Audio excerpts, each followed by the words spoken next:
Praise the Lord. Hallelujah. Amen. Greetings to all the precious name of our Lord and Savior Jesus Christ. കൂടി വന്നിരിക്കുന്നവർക്ക് ഏവർക്കും വീണ്ടും വരുന്ന കർത്താവായ യേശുവിന്റെ തനിനാമത്തിൽ എന്റെ ആമേൻ വന്ദനം. So before we get started into the message, I want to review the theme that we had for this month. This month of September, we went on into how do we perfect holiness, and that's by yielding to the Word of God. ആമേൻ. ഈ മാസത്തിലെ ചിന്താവിഷയം ഒന്ന് നിങ്ങളുടെ മുമ്പാകെ ആ capsule പരുവത്തിൽ ഒന്ന് വിചിന്തനം ചെയ്യാൻ ആഗ്രഹിക്കുന്ന ഈ മാസത്തില് പരിശുദ്ധാത്മാവ് നമ്മോട് സംസാരിക്കുന്നത് ആമേൻ വിശുദ്ധിയെ തികച്ച് നടക്കേണ്ടതിന് ആമേൻ ദൈവവചനത്തിന് ഈൽഡ് ചെയ്ത് ദൈവവചനം നിങ്ങളെ തന്നെ രൂപാന്തരപ്പെടുത്തുവാൻ ഏൽപ്പിച്ചു കൊടുത്ത് ഹൃദയങ്ങളെ ആമേൻ ദൈവത്തിന് അനുകൂലമായി ആമേൻ സ്വന്തം ഉടച്ചു വാർക്കുവാൻ ദൈവവചനത്തിന് ഈൽഡ് ചെയ്യുവാനായി ദൈവാത്മാവ് നമ്മോട് സംസാരിക്കുകയായിരുന്നു. So let's quickly read the three verses for the month. Can each person, someone grab Hebrews 4 verse 12. ഒരാൾക്ക് ആമേൻ സ്വന്തം പെട്ടെന്ന് ഈ മൂന്ന് വാക്യങ്ങൾ ഈ മാസത്തെ ചിന്തയുള്ള ബന്ധത്തില് ദൈവം തന്നത് നമുക്ക് പെട്ടെന്ന് മൂന്ന് പേർക്ക് എടുത്തു വായിക്കാം. എബ്രായ ലേഖനം 4-ാം അധ്യായത്തിന്റെ 12-ാമത്തെ വാക്യം ഒരാൾക്ക് വായിക്കാം. Another person can grab Jeremiah 23 verse 29. ഒരാൾക്ക് ആമേൻ യെരമ്യാ പ്രവചനം 23 അതിന്റെ 29-ാമത്തെ വാക്യം വായിക്കാം. And someone else can get John 17 verse 17. ഒരാൾക്ക് ആമേൻ സ്വന്തം യോഹന്നാന്റെ സുവിശേഷം 17 ആമേൻ എടുത്തു വായിക്കാം. For the word of God is living and active, sharper than any two-edged sword, piercing to the division of soul and of spirit, of joints and of marrow, and discerning thoughts and intentions of the heart. Amen. Amen. യെരമ്യാ പ്രവചനം 23-ന്റെ 29. എന്റെ വചനം തീ പോലെയും പാറയെ താർക്കുന്ന ചുറ്റിയ പോലെയും അല്ലയോന്ന് യഹോവയുടെ അരുളപ്പാട്. Amen. ഇനി യോഹന്നാന്റെ സുവിശേഷം 17-ാം അധ്യായം 17 verse 17. 17. Sanctify them in the truth, your word is truth. സത്യത്താൽ അവരെ വിശുദ്ധീകരിക്കണമേ, നിന്റെ വചനം സത്യമാകുന്നു. So what we come to conclude from these verses is that the Word is the only physician for our soul in this earth. The Word of God is the only thing that can take care and sanctify and purify our soul. That's the only tool we have on this earth to ഈ sanctify. ഭൂമിയിൽ ദൈവം തന്നിരിക്കുന്ന ഏക ഉപകരണം നമ്മെ തന്നെ ശുദ്ധീകരിപ്പാൻ, നമ്മുടെ ആത്മാവിനെ വിശുദ്ധീകരിപ്പാൻ, നമ്മുടെ ഹൃദയത്തെ ദൈവ ഇഷ്ടത്തിന് അനുകൂലമായി അവൻ ഉടച്ചു വാക്കുവാൻ തക്കവണ്ണം ദൈവം എനിക്ക് നിങ്ങൾക്ക് തന്നിരിക്കുന്ന അവൻ ഉപകരണമാണ്, ഏക ഉപകരണമാണ് ദൈവത്തിന്റെ വചനം. The thing is that why does it always keep on emphasizing saint to be, like John chapter 17 was talking about, this will sanctify your souls, by your word sanctify them, because the word is truth. The thing is that what is our end goal? If we're perfecting holiness, we're trying to get to heaven. We need to be holy to be in heaven. So the thing is that the final goal is sanctification, which is something only the word can do for us. പ്രിയമുള്ളവരെ, ഇവിടെ നാം വായിക്കുമ്പോൾ 17-ാം അധ്യായത്തിൽ യേശു സ്വർഗത്തിലേക്ക് നോക്കി ശിഷ്യന്മാരെ കുറിച്ച് പ്രാർത്ഥിക്കുമ്പോൾ പ്രാർത്ഥിക്കുന്ന ഒരു കാര്യമാണ്, നിന്റെ വചനത്താൽ അവരെ വിശുദ്ധീകരിക്കണമേ. എന്തുകൊണ്ട് വിശുദ്ധീകരണം ആവശ്യം? വിശുദ്ധീകരണം കൂടാതെ ദൈവം ഒരുക്കിയ നിത്യതയിൽ പ്രവേശിപ്പാൻ എന്നെ കൊണ്ടോ നിങ്ങളെ കൊണ്ടോ കഴിയുകയില്ല. ഭൂമിയിൽ അവൻ ദൈവം നമുക്ക് തന്നിരിക്കുന്ന ഒരു ഉപകരണമാണ് ശുദ്ധീകരണത്തിനായി അവന്റെ വചനം. അവൻ പൗലോസ്ലീഹ പറയുമ്പോൾ അവൻ അവളെ വചനത്തോടുകൂടിയ ജലസ്നാനത്താൽ കഴുകി വെടിപ്പാക്കി എന്ന് പൗലോസ്ലീഹ ഇതിനെക്കുറിച്ച് അവൻ ലേഖനങ്ങൾ പറയുന്നുണ്ട്. ഇപ്പോൾ വചനം എന്ന് പറയുമ്പോൾ അത് കേൾക്കുമ്പോൾ നമ്മുടെ ആത്മാവിനെ, നമ്മുടെ മനസ്സിനെ അവൻ നമ്മളെ മുഴുവനും അവൻ സാങ്ക്ടിഫൈ ചെയ്യുന്ന, വിശുദ്ധീകരിക്കുന്ന ഒന്നാണ് ദൈവത്തിന്റെ വചനം. കാരണം ഹൃദയത്തെ കല്ലുപോലുള്ള അവസ്ഥയാണ് അതിനെ ഉടച്ചു വാർത്തിട്ട് ദൈവത്തോടുള്ള ഇഷ്ടത്തിന് നമ്മെ അനുകൂലപ്പെടുത്തുന്ന, രൂപാന്തരപ്പെടുത്തുന്നതാണ് ദൈവത്തിന്റെ വചനം. അതുകൊണ്ട് അവൻ സ്വന്തം ഇപ്രകാരം യേശു പ്രാർത്ഥിപ്പാനിടയായി. So if sanctification is what we're aiming at, we need the Word of God for it. The Word of God can only, if the Word of God takes effect, that's when sanctification happens. But the thing is that according to when we read through the Bible, we see that not all the time, and we can see it through parables as well, not all the time the preached Word of God doesn't always take effect in a person's heart. പ്രിയമുള്ളവരെ, ഓർത്തോണം, ദൈവം തന്റെ വചനത്തെ നൽകിയിരിക്കുന്നത് നമ്മുടെ വിശുദ്ധീകരണത്തിന്, നമ്മുടെ ഹൃദയത്തെ, കല്ലുപോലുള്ള ഹൃദയത്തെ ഉടച്ചു വാർത്തിട്ട് ദൈവത്തിന്റെ ഇഷ്ടത്തിന് അനുകൂലമായി നമ്മെ രൂപാന്തരപ്പെടുത്തുവാൻ. അത് അഗ്നിയാണ്. അവൻ അത് വന്ന് നാം കേൾക്കുമ്പോൾ ശ്രദ്ധയോടെ കരുതുകയാണെങ്കിൽ, ഏറ്റെടുക്കുകയാണെങ്കിൽ ജീവിതത്തിലെ സകല അവൻ ബോണ്ടേജസിനെയും ബന്ധനങ്ങളെയും അത് കത്തിച്ച് ചാമ്പലാക്കി ഹൃദയത്തെ ബ്രേക്ക് ചെയ്ത് ദൈവത്തിന്റെ അടുക്കലേക്ക് കൊണ്ടുവരുന്ന അത്ഭുത വചനമാണ് ദൈവത്തിന്റെ വചനം. അത് ഇരുവായത്തിലുള്ള ഏതോ വാളിനേക്കാളും മൂർച്ചയേറിയാണ്. പലപ്പോഴും നമ്മുടെ ജീവിതത്തിലേക്ക് നോക്കുമ്പോൾ യേശു ക്രിസ്തു പറഞ്ഞ ഉപമയിലും നമ്മൾ കാണുന്നു. ഈ വചനം സഭയിൽ പ്രസംഗിക്കപ്പെടുന്ന വചനം, അല്ലെങ്കിൽ നാം കേൾക്കപ്പെടുന്ന വചനം, ഇല്ലെങ്കിൽ ബൈബിൾ നാം വായിച്ചു പോകുന്ന വചനം പലപ്പോഴും ഉദ്ദേശിക്കുന്ന ക്രിയകൾ ചെയ്യാറില്ല. പലപ്പോഴും അത് ചെയ്യേണ്ട എഫക്ട്, അത് വരുത്തേണ്ടതായിട്ടുള്ള രൂപാന്തരം വരുത്താറില്ല എന്ന് നാം നമ്മെ തന്നെ ഒന്ന് പരിശോധിച്ചാൽ കാണാൻ കഴിയും. The thing is that if we need to be sanctified, let us make sure that how can we make it so that this word will and can take effect in our lives. അങ്ങനെയാണെങ്കിൽ ഇന്ന് നമ്മൾ ചിന്തിക്കാൻ പോകുന്നത്, നമുക്ക് ഈ വചനത്തിന് ശക്തിയുണ്ട്. ഈ വചനത്തിന് നമ്മെ രൂപാന്തരപ്പെടുത്താൻ കഴിയും. ഈ വചനത്തിന് നമ്മളെ ഉടച്ചു മാർക്കാൻ കഴിയും. ഈ വചനത്തിന് നമ്മുടെ മേലുള്ള സകല ബന്ധനങ്ങളെ അറുത്തു മാറ്റി ദൈവത്തിന് ഇഷ്ടമുള്ള ഒരു വ്യക്തിയാക്കി നമ്മളെ മാറ്റാനായിട്ട് കഴിയും. അത്ര പവർഫുള്ളാണ് സ്വന്തം ദൈവത്തിന്റെ വചനം. എങ്കിലും സ്വന്തം അത് പലപ്പോഴും പ്രാവർത്തികമാകുന്നില്ല, അത് ഫലവത്തായി തീരുന്നില്ല എന്ന് നമുക്ക് ഹൃദയത്തിൽ നമ്മുടെ അനുഭവത്തിൽ നിന്ന് മനസ്സിലാക്കാൻ കഴിയും. പിന്നെ എങ്ങനെ ഇതിനെ നമ്മുടെ ജീവിതത്തിൽ ഫലവത്താക്കി തീർക്കാൻ കഴിയുമെന്ന് ഇന്ന് നമുക്ക് അല്പനേരം ചിന്തിക്കാം. What keeps us from the effectiveness of the word is a lack of humility. ഒന്ന്, ഈ വചനം നമ്മൾ ചെയ്യേണ്ട രൂപാന്തരം വരുത്താൻ കഴിയാതിരിക്കുന്നതിന് ഒന്നാമത്തെ കാരണം താഴ്മയില്ലായ്മയാണ്, നമ്മുടെ ജീവിതത്തിലെ താഴ്മയില്ലായ്മ. James makes it clear that in order to receive the word, you need to have humility. Can someone, I'll just read James 1 verse 21. James 1 verse 21 says, "Therefore lay aside all filthiness and overflow of wickedness, and receive with meekness the implanted word, which is able to save your souls." പ്രിയമുള്ളവരെ, യാക്കോബ് ലേഖനം എഴുതുമ്പോൾ പ്രത്യേകം പറയുന്ന ഒരു കാര്യം നിങ്ങൾ ശ്രദ്ധയോടെ വായിക്കണം. യാക്കോബിന്റെ ലേഖനം 1-ാം അധ്യായം 21-ാം വാക്യത്തില് ഇങ്ങനെയാണ് പറയുന്നത്: "ആകയാൽ എല്ലാ അഴുക്കും ദുഷ്ടതയുടെ ആധിക്യവും വിട്ട് നിങ്ങളുടെ ആത്മാക്കളെ രക്ഷിപ്പാൻ ശക്തിയുള്ളതും ഉൾനട്ടതുമായ വചനം സൗമ്യതയോടെ കൈക്കൊള്ളുകയും." നോക്കൂ, ആ വചനം നിങ്ങൾക്ക് എഫക്റ്റീവ് ആകണമെങ്കിൽ, നിങ്ങളുടെ ആത്മാക്കളുടെ രക്ഷയ്ക്ക് പ്രയോജനമാണ് ആ വചനം. ആ വചനം നിങ്ങളുടെ ആത്മാക്കളെ രക്ഷിക്കണമെങ്കിൽ അത് എങ്ങനെ കൈക്കൊള്ളണം? സൗമ്യതയോടെ കൈക്കൊള്ളണം. പലപ്പോഴും ഹ്യൂമിലിറ്റിയില് താഴ്ത്തി, ഇത് ദൈവത്തിന്റെ വചനം, ഒരു വാക്ക് മതി എന്ന് പറയുമ്പോൾ ആ ഒരു വാക്ക് കൊതിച്ച് കേൾക്കാൻ കൊതിയോട് താഴ്മയോട് കാത്തിരിക്കും. വന്നിരിക്കുമ്പോൾ ജഡ്ജ്മെന്റലായിട്ട് ചിന്തിക്കാതെ, കർത്താവേ ഐ നീഡ് എ വേർഡ്, താഴ്മയോട് അത് ആരും കൂടി സംസാരിക്കാം. സ്വന്തം ചെയ്യും. ഞങ്ങളിൽ കൂടി തീയായിട്ടുള്ള വചനം വന്നു, അത്ഭുതം, ആരും കൂടെ നമുക്ക് സംസാരിക്കാം, നമ്മൾ ഇടപെടാം. അപ്പോൾ ആ താഴ്മയോട് കർത്താവ് ഐ നീഡ് എ വേർഡ് എന്നുള്ള ദാഹത്തോട് ഹംബിൾനെസ്സോട് ഇരിക്കുകയാണെങ്കിൽ കർത്താവ് പറയും, ഇവിടെ പറയുക, യാക്കോബ് പറയുകയാണ്, താഴ്മയോടെ കൈക്കൊള്ളുകയും. താഴ്മയോടെ കൈക്കൊള്ളുമ്പോൾ ആ വചനം എനിക്ക് നിങ്ങൾക്കും ഫലവത്തായി തീരും. The word, the seed of the word will be sown either way, one way or another. It will always be sown. So the seed is not what you have to worry about, but rather the soil in which it is going into. പ്രിയമുള്ളവരെ, ഒരു കാര്യം ഓർക്കണം, വചനമാകുന്ന വിത്ത് എപ്പോഴും വിതയ്ക്കപ്പെടും. നീ ഒരുങ്ങിയിരുന്നാലും ഇല്ലേലും ദൈവം തന്റെ വചനം നിന്നെ കേൾപ്പിച്ചുകൊണ്ടിരിക്കും. അത് പ്രസംഗത്തിൽ കൂടെയാണെങ്കിലും പ്രകൃതി കൂടെയാണെങ്കിലും പ്രപഞ്ചത്തിൽ കൂടെയാണെങ്കിലും എല്ലാ ദിവസവും ദൈവത്തിന്റെ വാക്കുകളുടെ വചനങ്ങൾ ഇങ്ങനെ പൊഴിഞ്ഞുകൊണ്ടിരിക്കുക. സ്വന്തം അത് ശബ്ദം കേൾക്കാറില്ല, ഭാഷമില്ലാതെ പോലും വചനം ഒഴുകിക്കൊണ്ടിരിക്കുക. സ്വന്തം ചെയ്യുന്നു. ദൈവശബ്ദം നമുക്ക് നേരെ മുഴങ്ങിക്കൊണ്ടിരിക്കുക. പക്ഷെ ഒറ്റ കാര്യം, വചനമാകുന്ന വിത്തെല്ലായിടത്തുമുണ്ട്. അതിന് കുഴപ്പമുണ്ടാകത്തില്ല, അത് എപ്പോഴും വന്നുകൊണ്ടിരിക്കും. കുഴപ്പമുള്ളത് അത് വീഴുന്ന ഇടം.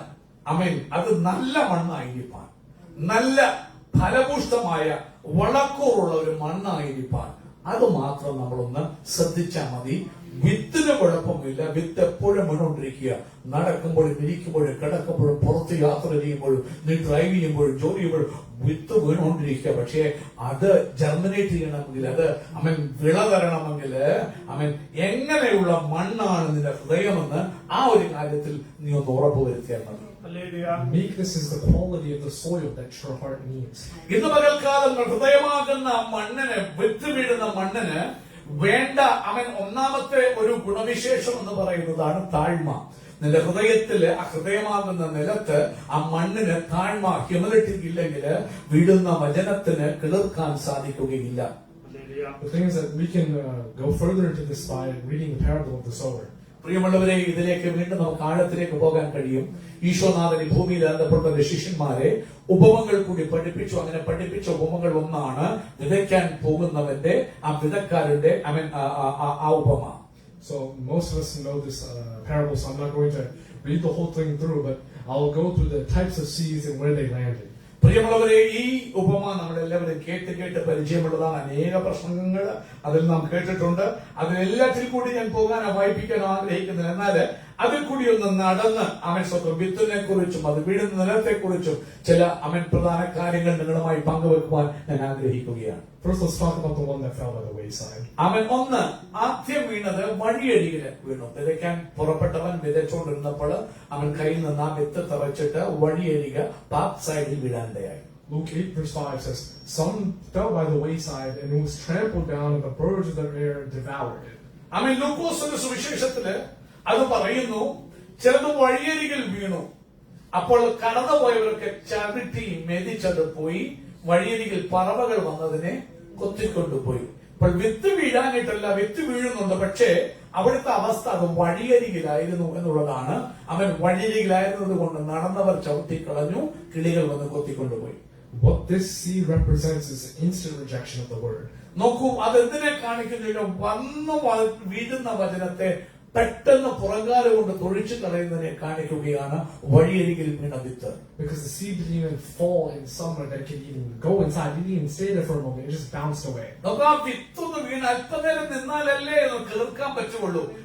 അതിനുള്ള സമയം അവിടെ കൊടുത്തില്ല. അതൊന്ന് വീണ് വേറൊന്നാണ് അവസരം അവിടെ കിട്ടിയില്ല. അതിനു മുമ്പേ അത് മെതിക്കപ്പെട്ടു, അത് കൊത്തിക്കൊണ്ടു പോകപ്പെട്ടു, അത് റിജക്ട് ചെയ്യപ്പെട്ടു, അത് താഴേക്ക് വീണ് കേൾക്കാൻ ഒരു ഓപ്പർച്യൂണിറ്റി പോലും കിട്ടിയില്ല. This represents one that rejects the word of God, imaging that they don't need correction. കാരണം അത് കാണിക്കുന്നത് കേൾക്കുന്ന വ്യക്തി ദൈവവചനം കേൾക്കുമെങ്കിലും അതിനെ പുറന്തള്ളുന്ന ഒരു വ്യക്തി, എനിക്കിതിന്റെ ആവശ്യമില്ല, ഇതുകൊണ്ട് എനിക്കൊരു ഗുണവും നേടാനില്ല എന്ന് പറഞ്ഞ് ഹൃദയം കൊണ്ടും മനസ്സുകൊണ്ടും തള്ളിക്കളയുന്ന ഒരു വ്യക്തിയെ നിദാനമാണ് സ്വന്തം ആ അനുഭവം. So this is the exact opposite of meekness. This is pride, and oftentimes we can see this to represent the Pharisees. പ്രിയമുള്ളവരെ, ഒരു കാര്യം ഓർക്കണം, ഇത് താഴ്മയ്ക്ക് തീർത്തും വിരോധാഭാസമാണ്. ഇവിടെ അഹങ്കാരമാണ്, അഹന്താണ്.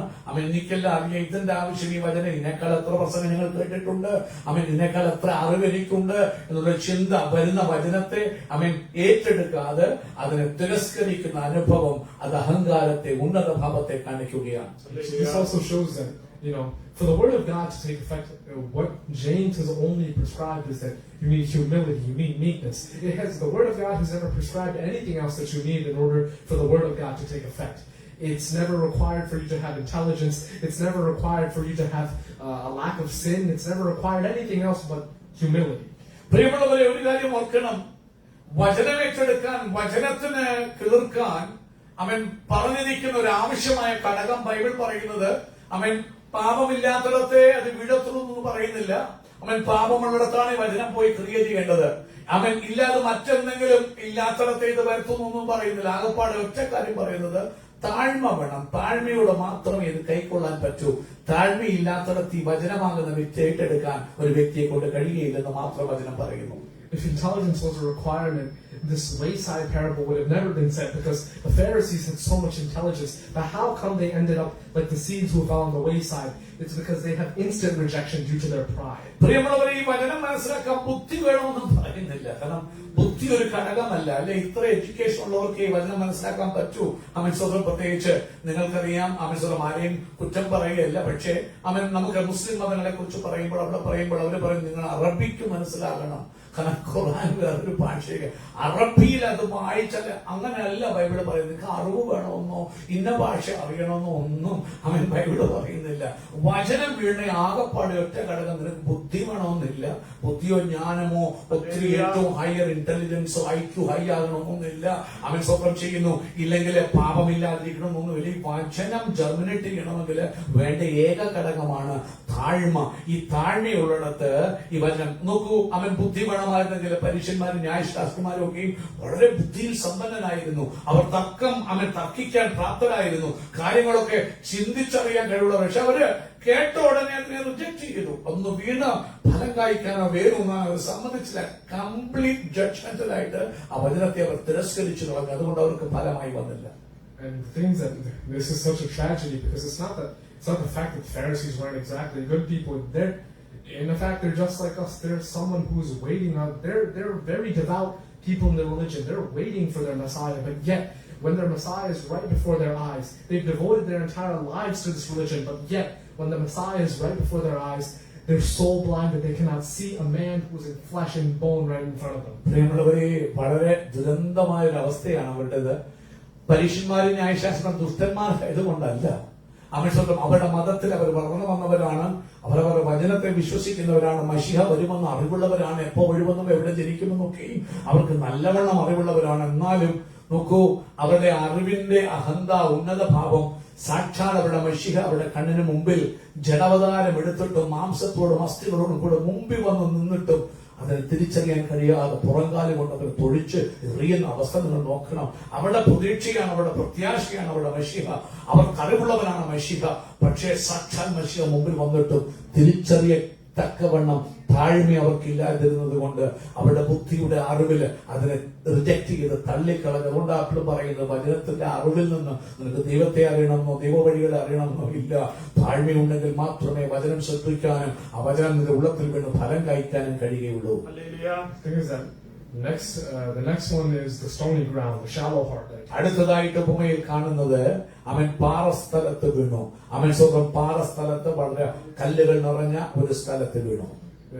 Luke 8:6 says, some fell on rock, and as soon as it sprang up, it withered away because it lacked moisture. അവൻ ചിലത് പാറസ്ഥലത്ത് വീണു, എന്നാല് അവൻ സ്വന്തം അവിടെ മണ്ണ് ആഴമില്ലാത്തതായതുകൊണ്ട്, അവൻ പെട്ടെന്ന് അവിടെ ഈർപ്പമില്ലാത്ത ഇടമായതുകൊണ്ട്, അത് പാറസ്ഥലമായതുകൊണ്ട് പെട്ടെന്ന് അത് അവൻ വെയിലൊക്കെ അടിച്ചപ്പോൾ വാടി അത് കരിഞ്ഞു പോകാനിടയായി.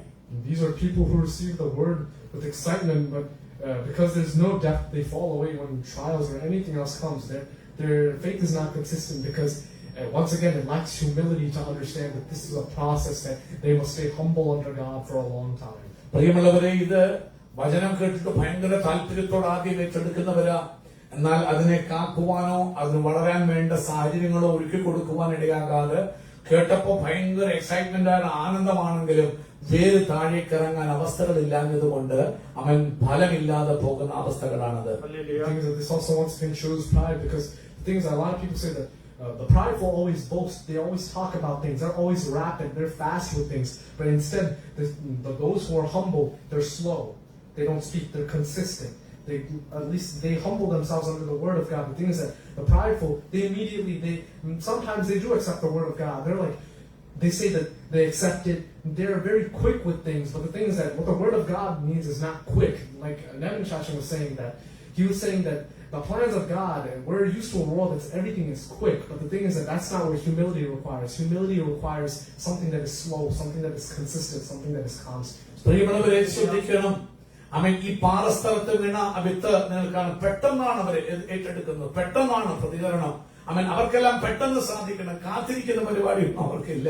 അതുകൊണ്ട് എന്ത് പറ്റും, പെട്ടെന്ന് കാര്യം നടക്കാതെ വരുമ്പോൾ ഇതിലുള്ള വിശ്വാസം പോയിട്ട് അവർ വിശ്വാസം ഇട്ടേച്ച് ആ വചനം ഫലം കായ്ക്കാതെ അത് അഹന്തയെ കാണിക്കുക, ഉന്നത ഭാവത്തെ കാണിക്കുക. പ്രിയനവൻ അവൻ പ്രസംഗിച്ചപ്പോൾ പറഞ്ഞതുപോലെ അവൻ സ്വന്തം ഇപ്പോൾ ഫാസ്റ്റ് ഫുഡിന്റെ പെട്ടെന്ന് കാര്യം നടക്കുന്ന ഒരു ലോകത്തിലാണ് നമ്മൾ ജീവിക്കുന്നത്. വരുന്ന പോലെ പറയുന്ന പോലെ ഉടനെ നടന്നില്ലെങ്കിൽ പിന്നെ അതിനുവേണ്ടി കാത്തിരിക്കാനോ നിൽക്കാനോ മനസ്സില്ലാത്ത അവസ്ഥ, പെട്ടെന്ന് ജോലി കിട്ടിയില്ലേ പിന്നെ വിശ്വാസമൊന്നും ഇല്ലാത്ത അവസ്ഥ, പെട്ടെന്ന് കാര്യം നടക്കുന്ന പോലെ നടന്നില്ലെങ്കിൽ. അതുകൊണ്ട് എന്ത് പറ്റി, ആ അഹന്ത അവൻ വീണ്ടും ദൈവത്തെ ദൈവസനയിൽ താഴ്ത്തി അത് ശ്രദ്ധയോടെ ക്ഷമയോടെ കേട്ട് അവന്റെ സമയത്തിന് വേണ്ടി കാത്തിരിപ്പാൻ മനസ്സില്ലാത്ത അവസ്ഥ. പലപ്പോഴും ആ വചനത്തിന് ആഴത്തിൽ വീണ് കിളിർക്കാനും ഫലം കൊടുക്കാനും അവസരമില്ലാതെ അത് അവൻ പെട്ടെന്ന് അട്ടുപോകുവാനിടയായി തീരും. And the next one is the thorny ground, which is in Luke 8:7. അവൻ ലൂക്കോസ് 8:7 നമുക്ക് കാണാം, അവൻ മുള്ളുള്ള ഒരു സ്ഥലത്ത് വീണ വിത്തുകൾ. It says, and some fell among thorns, and thorns sprang up with it and choked it. അവൻ അവിടെ നാം വായിക്കുന്നു, അവൻ ഈ വിത്ത് വീണു കിളിർത്തുവെങ്കിലും ഈ മുള്ളു വളർന്നിട്ട് അതിനെ ഞെരിച്ചു കളഞ്ഞു, ഞെക്കിക്കളഞ്ഞു.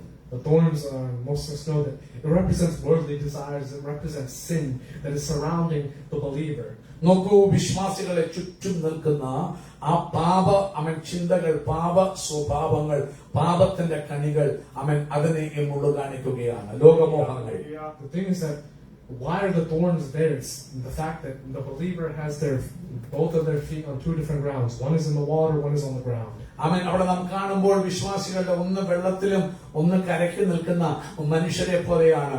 നോക്കൂ, അവൻ വിത്തൊക്കെ വീണു, പക്ഷേ ഈ ലോകത്തിന്റെ മോഹം, ജഡത്തിന്റെ മോഹം, പാപത്തിന്റെ ഇച്ഛ, പാപങ്ങൾ വന്നിട്ട് ഈ വീണ വിത്ത് ഫലം കായ്പാൻ അനുവദിക്കാതെ ആ വിത്ത് വളരും തോറും അവൻ ഈ ലോകമോഹം, ജഡമോഹം വളർന്നിട്ട് അതിനെ ഞെരിച്ച് അതിന്റെ ഫ്രൂട്ട് അതിൽ നിന്ന് എടുത്തു കളയുകയാണ്. You think you're strong. You have pride in your own ability. You say that you can serve God on your own terms and just live on what you want. You can keep some things in your life. You can put some things away. You choose what you want to do. But that's not how it works. You can't live with God on your own terms, because then the thorns will start to grow. When that sin takes root, the thorns start growing. Even though you had commitment, you're dead because those thorns came in and choked you out. അമേൻ. പ്രിയമുള്ളവർ, ഒരു കാര്യം ഓർക്കണം, ഇങ്ങനെയുള്ള മനുഷ്യര് ഒരു കാല് കരയ്ക്കും ഒരു കാല് വെള്ളത്തിൽ. അവർ ചിന്തിക്കുന്നത് അവൻ കുഴപ്പമില്ല, എനിക്ക് കൺട്രോൾ ചെയ്യാൻ പറ്റും, ഞാൻ ഈ ലോകത്തിനകത്ത് നിന്നാലും സാരമില്ല, അവൻ സ്വന്തം ചെയ്യും, ഞാൻ വേണ്ടി വരും, എനിക്ക് അറിയാം എങ്ങനെ ദൈവത്തിന് വേണ്ടി നിൽക്കാമെന്ന്. അങ്ങനെ ചിന്തിക്കുന്നവർ പലപ്പോഴും തിരിച്ചറിയാത്തൊരു കാര്യം, അവൻ കാല് വെള്ളത്തിൽ വെക്കുമ്പോൾ ലോകമോഹങ്ങൾ അവൻ ഉള്ളിലേക്ക് കയറി വന്നിട്ട് ഈ വളർന്നു വരുന്ന വിത്തിനെ ഞെരുക്കി അതിനെ കൊല്ലുമെന്നുള്ളൊരു സത്യം അവൻ മനസ്സിലാക്കാതെ പോകുന്നു. അവരുടെ വിചാരം, അവരുടെ ചിന്ത, എന്നെ കൊണ്ട് സാധിക്കും. അവൻ ആ ശലോമനെ പോലെ ചിന്തിച്ച് കാണും, ജ്ഞാനികൾ ജ്ഞാനിയാ. അവൻ വിചാരിച്ച എല്ലാ അറിവും ഉണ്ടെങ്കിൽ എനിക്കറിയാം, ദൈവത്തിന്റെ വഴിയെല്ലാം അറിയാം, മറ്റൊന്നും നടക്കത്തില്ല. പക്ഷെ അവസാനം നമുക്കറിയാം എന്ത് സംഭവിച്ചുവെന്ന്. അവൻ സ്വന്തം ജ്ഞാനികൾ ജ്ഞാനിയായിരുന്നിട്ട് പോലും അവൻ ദൈവത്തിന്റെ വഴികൾ നടക്കാൻ കഴിയാതെ അവൻ ലോകത്തിന്റെ മോഹം, ജഡത്തിന്റെ മോഹം, കൺമോഹം, ജീവനത്തിന്റെ പ്രതാപം അവനിലെ ആത്മീയത്തെ ഞെരിച്ചിട്ട് അവന്റെ ഭാര്യമാർക്ക് വേണ്ടി അമ്പലങ്ങളും അവൻ സ്വന്തം ചെയ്യുന്നു, ക്ഷേത്രങ്ങളും അവൻ ദേശത്ത് കൊണ്ട് വെക്കത്തക്കവണ്ണമുള്ള അവസ്ഥകളിലേക്ക് അവൻ ആയിത്തീരാനിടയായി. അവൻ സ്വന്തം പാപത്തിന്റെ ആ മുള്ളുകൾ വന്നിട്ട് ഞെരിച്ച് ദൈവവചനം ഫലം കൊടുക്കുവാൻ കഴിയാത്ത അവസ്ഥകളാക്കി. ഒരു കാര്യം ഓർക്കണം, നിന്റെ ടേൺസില് ദൈവത്തെ സേവിക്കാൻ പറ്റത്തില്ല. ദൈവത്തെ സേവിക്കണമെങ്കിൽ, ദൈവത്തിന് വേണ്ടി ഫലം കായ്ക്കണമെങ്കിൽ ചിലതിനെ നീ വിട്ടാലേ പറ്റൂ. അവൻ സ്വന്തം രണ്ട് തോണിയില് ചവിട്ടി നിനക്ക് ദൈവത്തെ സേവിക്കാൻ പറ്റില്ല. ഒന്നിൽ ദൈവത്തെ അവൻ മാത്രം നിനക്ക് സേവിക്കാൻ പറ്റുള്ളൂ. ദൈവ വഴികൾ നിന്നേ പറ്റുള്ളൂ. നിന്റെ സ്വന്തം ഇഷ്ടത്തിനും എന്റെ പ്ലാൻ അനുസരിച്ച് ദൈവത്തെ നീ സേവിക്കാൻ വിചാരിക്കുന്നെങ്കിൽ കുഞ്ഞെ ഓർത്തോ, ഈ മുള്ളു വന്ന് നിന്നെ ഞെരുക്കും. നിന്നിലെ ക്രിസ്തുവിന്റെ ഫലം പുറപ്പെടുവിപ്പാൻ ഇടയാക്കുന്ന അവസ്ഥകളിൽ നീ ആയിത്തീരുവാനിടയായിത്തീരും. Okay, finally, when we talk about the good soil, അതിനുശേഷം അവസാനം നല്ല നിലത്തെ കുറിച്ച് വായിക്കുന്നു. represents a humble heart. In Luke 8:15 it says, "But the ones that fell on the good ground are those who, having heard the word with a noble and good heart, keep it and bear fruit with patience." ആമേൻ. അവിടെ നാം വായിക്കുമ്പോൾ ഇങ്ങനെയാ വായിക്കുന്നത്, 15-ാം വാക്യത്തിൽ, നല്ല മണ്ണിലുള്ളതോ വചനം കേട്ട് ഗുണമുള്ള നല്ല ഹൃദയത്തിൽ സംഗ്രഹിച്ച് ക്ഷമയോടെ താഴ്മയോടെ ഫലം കൊടുക്കുന്നവൻ തന്നെ. This is a man that hasn't taken control of any part of this process. That's what this man is. The man that receives the word of God with effectiveness. He doesn't try to take control of any part of the process. The thing is that they yield fully to God's word because they don't twist the scripture to take control of any part of it, whether it is how fast they can get the effect out of it, whether it's what sins they can keep in their life, whether it's how they live, how managing their lifestyle. Everything is given unto God in order for this seed to fall into good soil. പ്രിയമുള്ളവർ, ഈ മനുഷ്യൻ എന്ന് പറയുന്നത് അവൻ ആ വചനം തന്റെ ഹൃദയത്തിലേക്ക് വീഴുമ്പോൾ, നല്ല നിലത്തേക്ക് വീഴുമ്പോൾ ഒന്നും അവൻ കൺട്രോൾ ചെയ്യാൻ ആഗ്രഹിക്കത്തില്ല. കംപ്ലീറ്റ് ആ വചനത്തിന്റെ കൺട്രോളിന് ഏൽപ്പിച്ചു കൊടുക്കും. ഇപ്പം കർത്താവെ തരണേ, ഇപ്പൊ വിടുവിക്കണേ ഒന്നും അവൻ പറയത്തില്ല. കർത്താവെ ആ വചനം വീഴട്ടെ, അത് കിളിർക്കട്ടെ, അത് തകർക്കട്ടെ, അത് കത്തിക്കേണ്ടവനെ കത്തിക്കട്ടെ, അത് മുറിക്കട്ടെ, കംപ്ലീറ്റ്ലി ഈൽഡ് ചെയ്ത് കൊടുക്കും. അവൻ ആ പ്രോസസ്സില്, ആ പ്രക്രിയയിൽ അവൻ കൈയൊന്നും കടത്തത്തില്ല.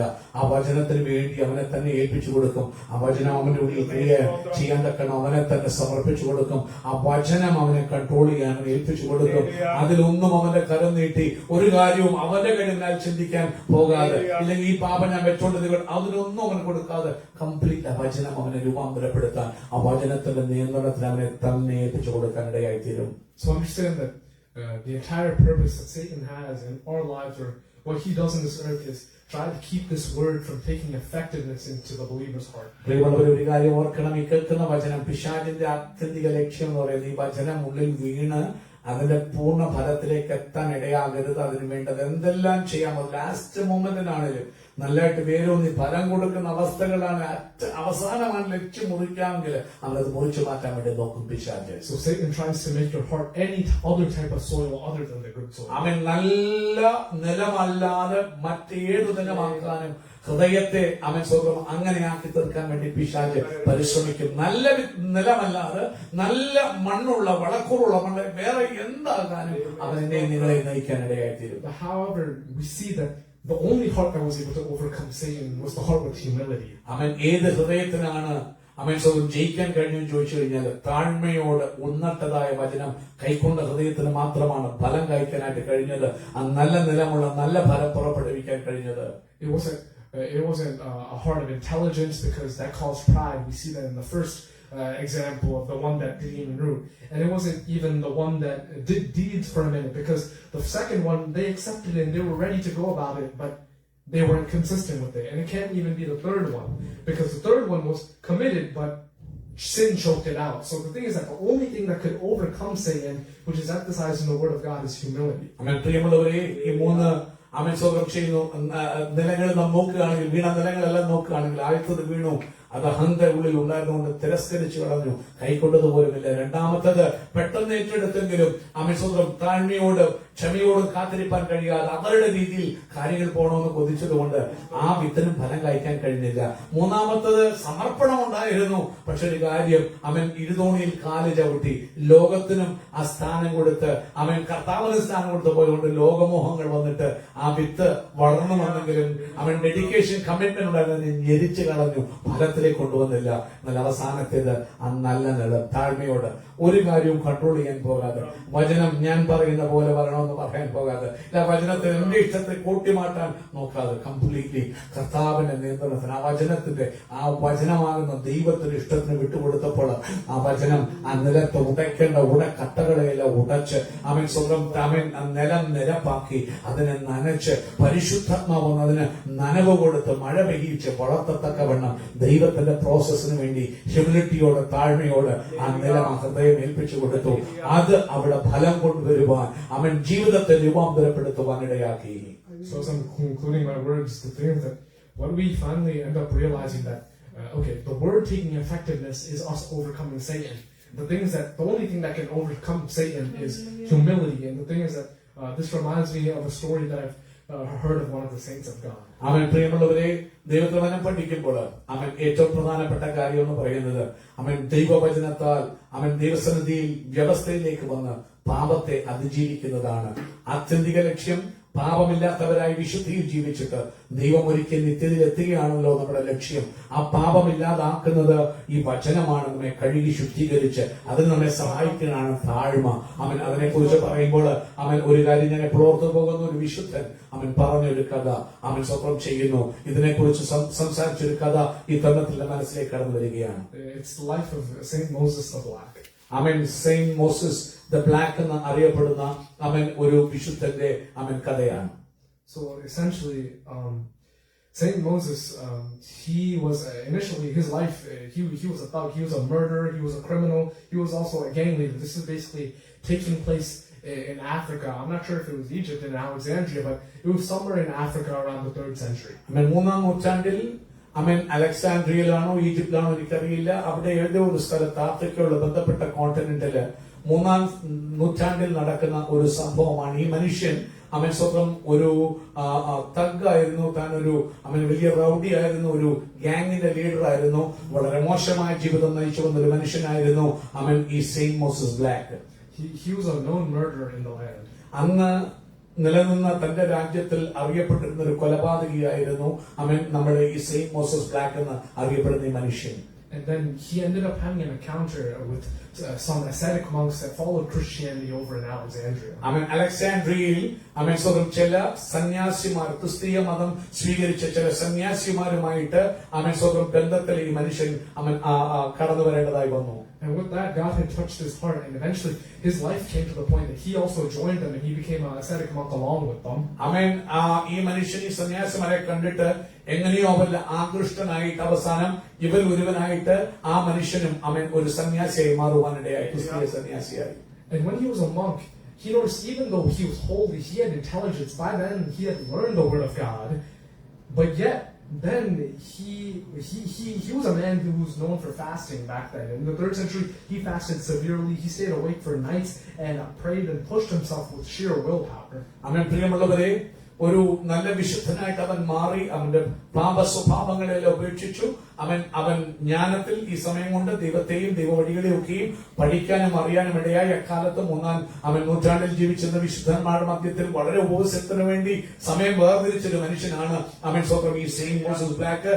താൻ വളരെ തന്നെ പുഷ് ചെയ്ത് ഉപവസിപ്പാനും അതുപോലെ തന്റെ ശരീരത്തെ ദണ്ഡിപ്പിച്ചടിമയാക്കാനും ക്രിസ്തുവിന്റെ ഇഷ്ടത്തിന് തന്നെ രൂപാന്തരപ്പെടുത്തുവാനും വളരെ യത്നിച്ച ഒരു വിശുദ്ധനാണ് ഈ Saint Moses Black. But he seemed to feel as though he kept on failing in his faith, and he seemed that he went to his superior, one of his spiritual superiors. He went into Saint Isidore, and he said, "Help me, for Satan is yet still tormenting me." So, ഈ ശ്രമത്തിലൊക്കെയും അവനൊരു കാര്യം മനസ്സിലാക്കി, ഇത്ര push ചെയ്തിട്ടും പാപം തന്നിലുണ്ട്, കുറവ് തന്നിലുണ്ട് എന്നുള്ള പിശാച് ജയമെടുക്കുന്നുണ്ട് എന്നൊരു ചിന്ത തന്നെ വല്ലാതെ അലട്ടി.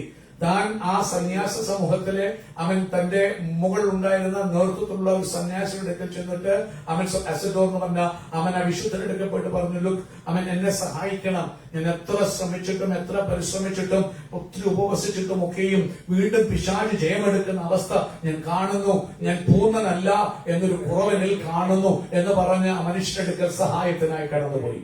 And then Saint Isidore told him something that changed his outlook forever, and he never forgot this.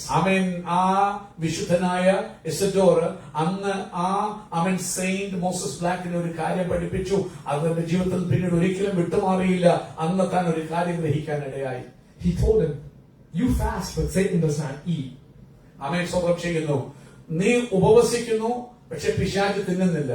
And then he said, "You try to beat him with intelligence, but yet he knew the word of God, and he spoke to the Son of God himself about the word of God when he was tempted." നീ ഉപവസിക്കുന്നു, നീ ഉപവസിച്ച് ജയമെടുക്കാൻ വേണ്ടി നോക്കുന്നു, പക്ഷെ ഒരു കാര്യം നീ മറക്കുന്നു. സാത്താന് വചനമെല്ലാം അറിയാം. അവൻ ദൈവപുത്രനോട് പോലും വചനം പറഞ്ഞ് ജയിക്കാൻ വേണ്ടി അവനെ കൊടുക്കാൻ വേണ്ടി നോക്കിയവളാണ് പിശാച്. So neither fasting nor intelligence helps you out in faith, but rather the one thing that Satan lacks is humility. If you beat him in humility, that's when you overcome the world. That's when you overcome Satan. അപ്പോൾ താൻ പറഞ്ഞു, ഉപവാസത്താൽ പിശാചിനെ തോൽപ്പിക്കാമെന്ന് വിചാരിക്കേണ്ട, ജ്ഞാനത്താൽ അറിവിനാൽ അവനെ തോൽപ്പിക്കാമെന്ന് വിചാരിക്കേണ്ട. ഒറ്റ കാര്യമേ അവനില്ലാതുള്ളൂ, താഴ്മ. എപ്പോഴും അത്യുന്നതനോട് സമനാകാൻ, അവനേക്കാൾ മേളിലാകാൻ കൊതിച്ചവനാണ്. അവിടെ തൊട്ടാണ് അവൻ പാപം കണ്ടെത്തിയത്. പ്രൈഡ്, അഹന്ത. ഇന്ന് പകൽക്കാലം ദൈവമക്കൾ ആരാണേലും അത് ആത്മീക അഹങ്കാരമാകാം, അത് ജഡീക അഹങ്കാരമാകാം. ഈ അഹന്ത ഒരു വ്യക്തിയെ നശിപ്പിക്കും. നിനക്ക് പിശാചിനെ അഹന്തയിൽ അവൻ തോൽപ്പിക്കാൻ പറ്റിയാൽ താഴ്മയിൽ അവനെ ജയിക്കാൻ, ഒറ്റ വഴിയുള്ളവനെ ജയിക്കാൻ താഴ്മയുള്ളവനായി തീരുക. Therefore, if you overcome Satan in humility, at the same time, simultaneously, the word will be able to take effect in your life. Because as James said, you have to receive this word with meekness. എസഡോർ എന്ന് പറഞ്ഞ വിശുദ്ധൻ ഈ Saint Moses ബ്ലാക്കിനോട് പറഞ്ഞു, നീ ജയമെടുക്കേണ്ടത് എങ്ങനെയെന്ന് ചോദിച്ചാൽ താഴ്മയോടുകൂടി, താഴ്മ ജീവിതത്തിൽ പ്രാപിച്ച് താഴ്മയോട് ഉന്നതമായ വചനം നീ കൈക്കൊള്ളുമ്പോൾ ഓട്ടോമാറ്റിക് ആയിട്ട് വചനം നിന്റെ ജീവിതത്തിൽ എഫക്റ്റീവായി തീരും. ഞാൻ വിശുദ്ധനായി തീർന്നുള്ള ശ്രമത്തിന് വേണ്ടിയുള്ള ആ പരിശ്രമം നീ വിട്ടിട്ട് വചനത്തിനനുസരിച്ച് നിന്നെ ആക്കാൻ നീ ആ വചനത്തിന് നിന്നെ തന്നെ ഏൽപ്പിച്ചു കൊടുത്താൽ ആ വചനം നിന്റെ ജീവിതത്തിൽ പ്രായോഗികമായി പ്രാവർത്തികമായി വരുമെന്ന് ആ ഇസഡോർ എന്ന് പറഞ്ഞ ആ വിശുദ്ധൻ സെയിന്റ് മോസസ് ബ്ലാക്കിനെ പഠിപ്പിക്കാനിടയായി. So essentially, find yourself to find humility in your life. പ്രിയമുള്ളവരെ, അതുകൊണ്ട് താഴ്മ ജീവിതത്തിൽ പ്രാപിപ്പാൻ നാം വളരെ പരിശ്രമിക്കും. May God bless you with each and every one. ഈ വചനങ്ങളാൽ ദൈവമായി കർത്താവ് നമ്മെ അനുഗ്രഹിക്കുമാറാകട്ടെ.